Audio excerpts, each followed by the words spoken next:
I know I said I wasn't going to make any content over the next few days, but this is way too much fun. Hot take, I never really appreciated the Piklopedia or treasure log back in Pikmin 2.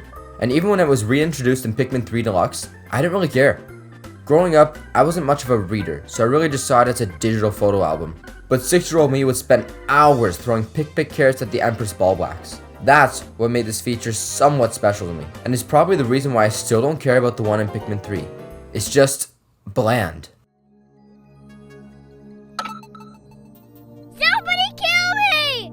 It wasn't until recently where I started paying more attention to the logs in the Piklopedia.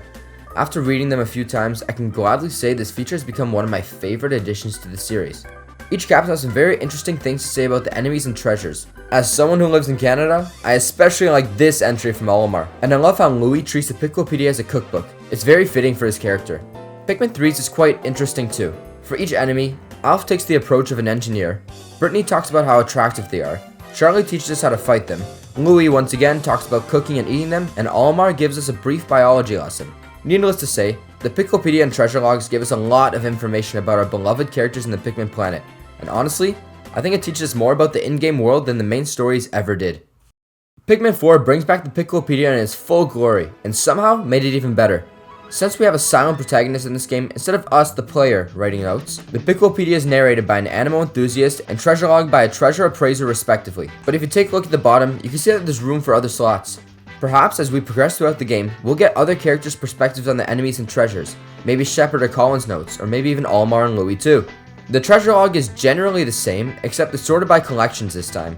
It's a really cool idea to complete sets instead of just finding individual treasures. Who knows, maybe when we complete a set, Schnoz may give us a reward. But the Piklopedia is the star of the show here.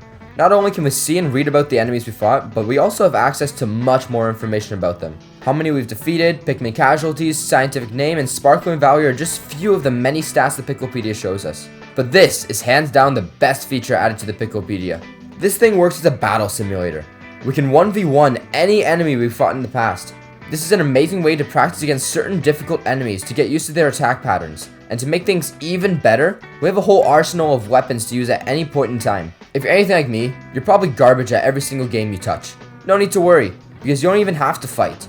You can just observe the enemy and toss bomb rocks until your dopamine levels are satisfied. By far my favorite feature is being able to wield the power of fucking Zeus himself and smite any and every enemy in your path. This thing is amazing. The only issue is I sometimes get a little too carried away. What the fuck is that?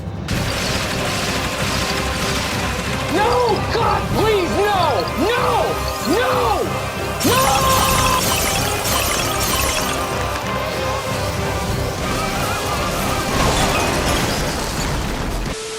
But in all seriousness, the Piklopedia is finally making its triumphant return, and I already know it'll be great. For once on this channel, I actually can't think of any negatives. But that's the problem. I don't know if I'm blinded by excitement, but I literally can't find a single downside. Other than the music, of course, but nothing can beat this.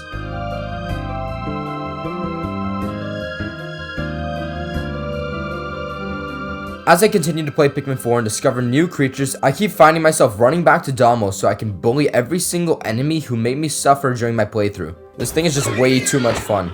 But let me know in the comments your thoughts on the new and improved Piklopedia and treasure log. Are there any issues that I'm just missing, or are they near perfect?